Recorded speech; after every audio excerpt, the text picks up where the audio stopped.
What's going on, guys? Your boy Amazing. We're back with another video, and in today's video, guys, we're going to be discussing the Slime Collab rerun coming to global in JP Grand Cross. And I wanted to talk about it because a lot of stuff is come out, and I basically wanted to get all the information that we know that could be coming with the collab that is basically coming out in like a week from now, less than a week from now in JP. So let's hop into the video, man.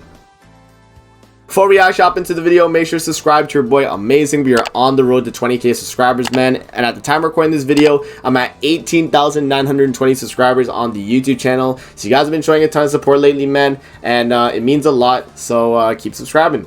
Let's hop in and discuss the info for the Slime collab now. So we got this thing right here, which 7 Deadly Sins Leaks actually tweeted out. So he initially just tweeted out, Slime collab starts next week on April 28th, and the summonable characters are going to be Romero and Shuna. So hearing this was kind of a, not a turnoff, but it's hard to explain because they basically had leaked information prior that said otherwise, that we were going to be not getting Shuna but getting 2 different characters. So if we go to this video right here, so this is my video I made a while back, my Slime collab info leaked. When Regents was doing his beta app server stuff, he actually dropped a few things to note, right? So we had Romero, Tempest, Veldora, Tempest, and then Shion. So those 3 characters were actually in the beta app. So they kind of had the same type of setup as like the ReZero characters, as it says, and we can kind of just scroll through and see exactly what these characters used to do. But Romero right here, he was unknown race.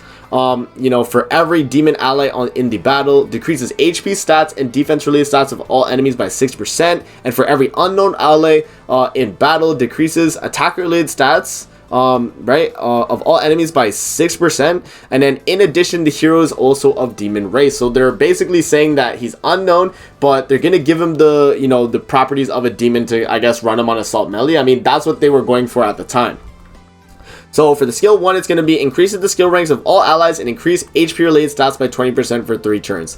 That is a broken card. So if that turns out to be real, that is broken, man. And I honestly think that they wouldn't release like a rank up skill for a character like Romero. I mean, it makes sense, I guess, but I think it would ruin the balance of the game, in my opinion. I think only gold 3 characters should keep the rank up skill, just to keep balance, because if another character gets a rank up, you can do double rank up to literally turn 1, bro. So that's just something to take into account. I think it's honestly just like a balance thing. But yeah, that's kind of how I would think about it, right? But yeah, and then if we move on into here, we can get the skill and the ultimate. So skill 2 is going to be inflicting damage equal to 250% of attack on all enemies and deplete 3 ultimate move gauge orbs. And in addition, the hero's ultimate move gauge by the number of orbs depleted from increases the hero's ultimate move gauge by the number of orbs depleted in the enemy's ultimate move gauge. Yeah, so it's kind of just like you deplete the orbs and then you gain the orbs back. So it's kind of like Oslo and Hawk. It's like the red Oslo and Hawk. So that's pretty cool. And then for the ultimate here, it's going to inflict damage equal to 300% of attack on all enemies, and then gains the Abyss effect and takes 50% less damage for 2 turns. So this is basically Fest King's ult. So that's kind of crazy, man. They basically were trying to go for like a rank up Romero with Fest King ultimate, with that like Oslo and Hawk gauge reduction fill type of setup that they were going for. So I kind of like that idea, right? This is just ideas. Remember, guys, these were in the beta app, but it doesn't mean this will be the exact release for the characters that were coming out. And so the other 2 characters were kind of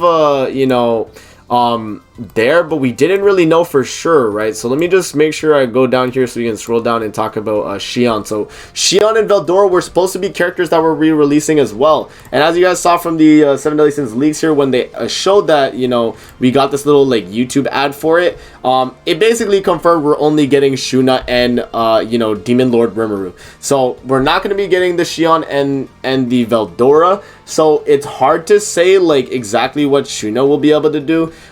But you can kind of get an idea from the show. I don't really remember much from Shuna specifically. I was more of a Shion fan, I'm not gonna lie, but she's definitely a cool character as well in the show, and I think Demon Lord Romero is definitely going to carry the banner for sure.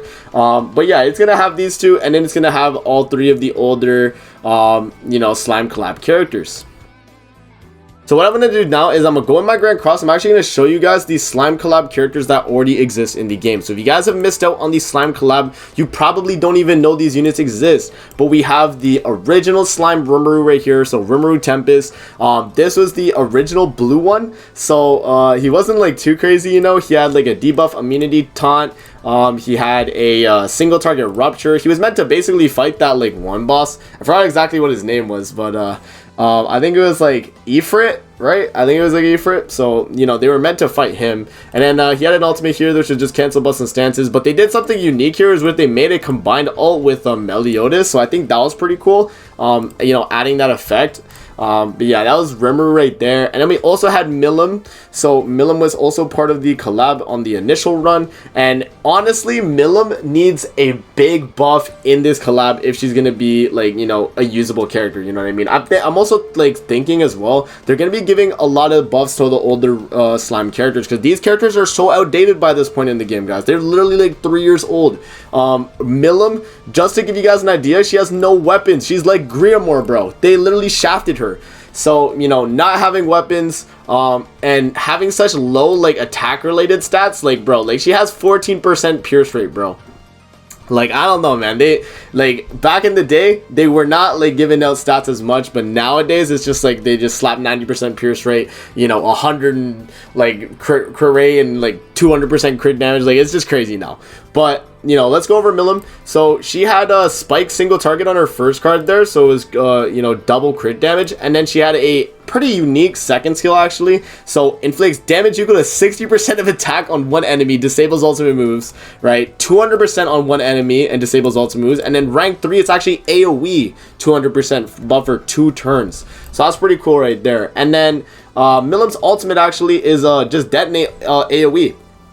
And Milan's ultimate actually did get buffed with Tarmiel's release. So when we get Tarmiel on global, we'll actually have the buffed detonate ult as well. So I think it's like 420% at 1 to 6. So this did get a little bit of a buff, but you know, in general, Milan herself is not the craziest character from the original collab. And then for the final SSR character that came with the collab is going to be Maru. Maru on global was actually free, so if you played during that time, you'd probably have a copy of Maru, which I actually did have my original free Maru here. So we'll see if they do it in the rerun for the collab. It's possible, but we'll, you know, it depends on what they want to do, you know what I mean? Because they initially did give out Maru for free. They could give out like, you know, the original Romero maybe, but you know, it depends on what they're going to do. But let's talk about Maru's skills here. So he had weak point single target, which is a really good skill. You know, Green Jericho had it at the time, and I remember when Maru had it too. It was pretty cool. And he also had reducing the enemy's defense related stats, which, you know, coincide with his weak point. So he was the most like, you know, complete character in my opinion from the slime collab initially, because he was the one that, like, you know, actually had the synergy. You apply the defense related down, you do the weak point, you're doing big damage, and then, you know, you follow up with your ultimate here where you're decreasing the enemy's skill ranks and then depleting ultimate move gauge. So, you know, overall, the original slime collab characters are not the craziest in the world, but they were definitely cool characters when they came out at the time.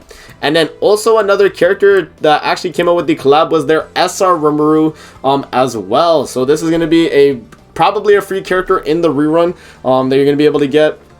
So for SR Romero, he had a remove buff skill, single target, and then his second skill is actually the same as I think it's the red Liz, if I'm not mistaken, because it grants debuff immunity. So when you heal the ally and then grant debuff immunity, and then heal all allies and grants debuff immunity AoE. So it's pretty cool. And then the ultimate here is going to be inflicting 882% of attack and depleting 3 ultimate move gauge. That's a 5 out of 6, so it's probably different depending on the ultimate move level, but yeah, man, those are going to be like all the original slime collab characters that were actually in the game. And if you guys were playing at the time, man, that was like a pretty good time in Grand Cross's history where, like, you know, that collab was, since it was the first collab in the game, you know, a lot of people were excited. And, you know, with slime collab getting their rerun very soon on JP, and, you know, basically in like 2.5 weeks from now on global, it's definitely going to be a time to probably summon for a lot of people. I'm probably gonna be summoning on the banner just because I need to get the new 2 characters. But yeah, it's looking to be a pretty cool you know, collab there. So that's gonna be it for the video, guys. I hope you guys enjoyed the video. Don't forget to like, comment, subscribe as always. If you guys want to see more videos like this, definitely let me know in the comment section below, and I'm gonna see you guys in the next video. Peace out and have a great rest of your day.